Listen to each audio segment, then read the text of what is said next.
Hey there, so today we have another review. This is a beer courtesy of Firestone Walker. This is Mine Haze Cosmic Crusher. So actually reviewed this last year in their box 12 pack they sent me. It is a 9.5% juicy imperial. And actually looked at the yellow cans and actually I don't know, I'm gonna just give you the dirty.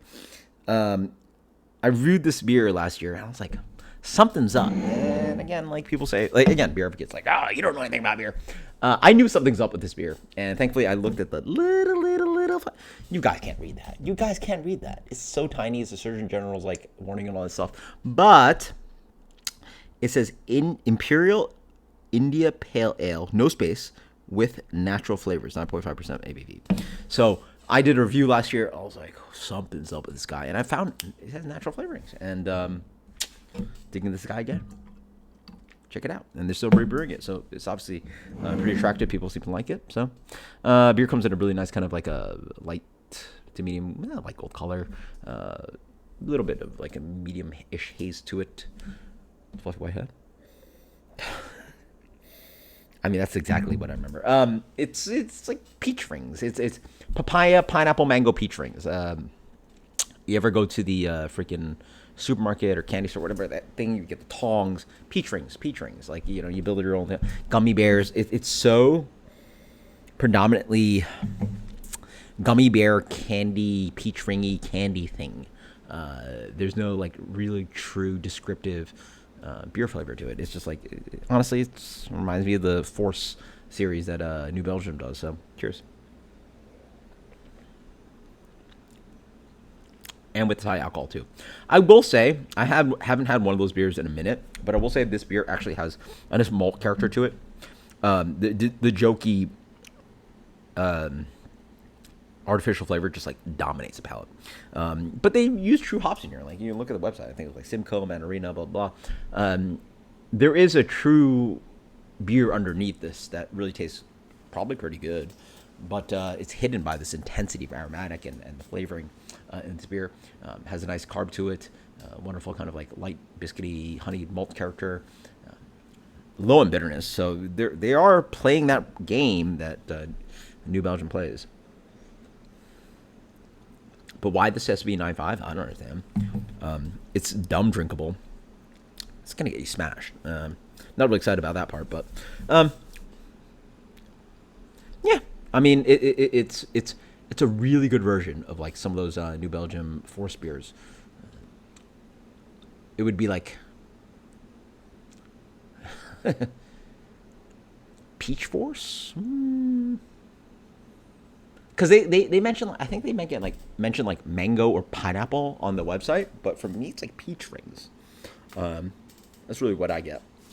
But some melange of that like ripe stone fruit tropical character, just boomed up to it. Extent this is like not okay, right? It's like, like sometimes like, oh yeah, we're putting butter on your steak, fantastic, but you go to a movie theater and you smell that movie theater popcorn, that's also okay. But then imagine that being put on your steak. You're like, hey, whoa, what are we doing, right? You get a gorgeous, I mean, the beer is fine, but like, throwing those flavors on top of a 9.5 IPA is like just part of the game. So the fact that they repeated this in the 12 pack sort of shows, I think, that a non-discerning drinker would be cool with this. And cool. They like it. It smells like candy. It smells like tropical candy. And it does well. So there you go. The rest of the box is actually way better.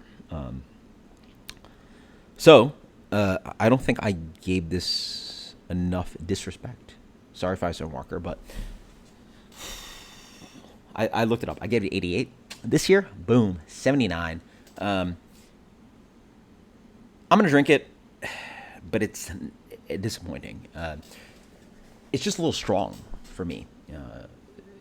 And I'm not against using these flavors. Like, I think it actually, some breweries have used it to a good extent, especially pastry stout. People, they've used like flavorings, vanilla, blah, blah. It helps boost some flavorings. Boost some flavors that you're actually using, like actual chocolate, coffee, vanilla, blah, blah, blah, blah. But this is a little bit too intense. I mean, when I cracked it, I could smell it from a mile away.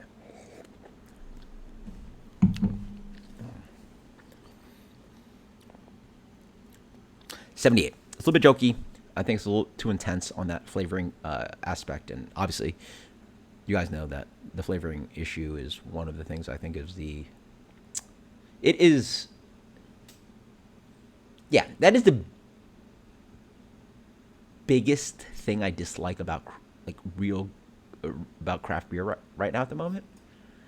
I mean, it has to be considering how much New Belgium sells their force, to do is fruit force, juice force, blah blah blah. That has to be the biggest issue. I mean, oxidation and like people not treating IPAs well and not fridging them, and that's number one. But number two has to be flavoring, right? Yeah, that's got to be it. I'm gonna go with that. But anyway, cheers. Thank you so much, Firestone Walker. Glad that people like it. Again, a discerning palate like myself really picks this out and really like. Again, I did it last year. Just like reviewing this beer, I was like, something's up.